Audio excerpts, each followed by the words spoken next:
Hi guys, price Lord. இன்றைக்கி ஒரு வார்த்தையை உங்களோட ஷேர் பண்ணி உங்களை உற்சாகப்படுத்த விரும்புகிறேன். என்னென்னா, our life is a gift from God. Our lifetime is a gift from God. அதாவது நம்முடைய வாழ்க்கை, அதாவது நம்முடைய வாழ்நாள் ஆண்டவர் நமக்கு கொடுத்த ஒரு பரிசு, ஒரு ஈவாய் நமக்கு கொடுத்துருக்கிறார்.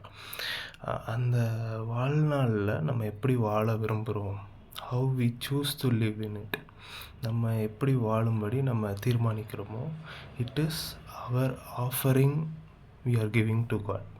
அதாவது தேவன் நமக்கு கொடுத்த ஒரு பரிசுலேருந்து, தேவன் நமக்கு கொடுத்த ஒரு ஆசீர்வாதத்திலேருந்து நம்ம அவருக்கு கொடுக்குற ஒரு காணிக்கையாக இருக்குது. எதுன்னு கேட்டிங்கன்னா, நம்ம வாழ்க்கையை எப்படி வாழும்படி தீர்மானிக்கிறோமோ அது அவருக்கு நாம் செலுத்துகிற ஒரு காணிக்கையாக இருக்கிறது.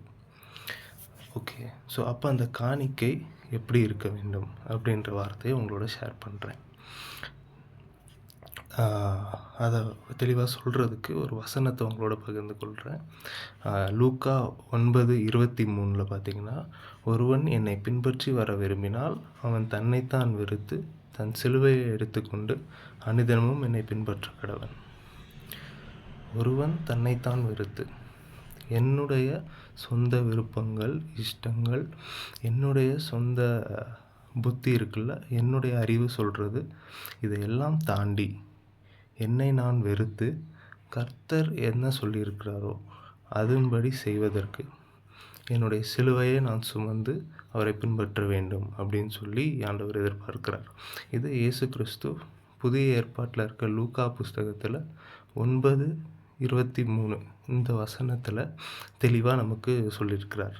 அவர் எதிர்பார்க்கிற காணிக்கை, அவர் எதிர்பார்க்கிற வாழ்க்கை, தன்னைத்தான் வெறுத்து தன் சிலுவையை எடுத்துக்கொண்டு என்னை பின்பற்றி வர கடவன் அப்படின்னு சொல்லியிருக்கார்.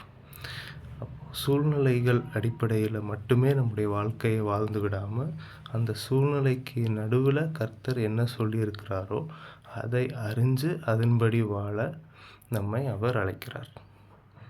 God bless you.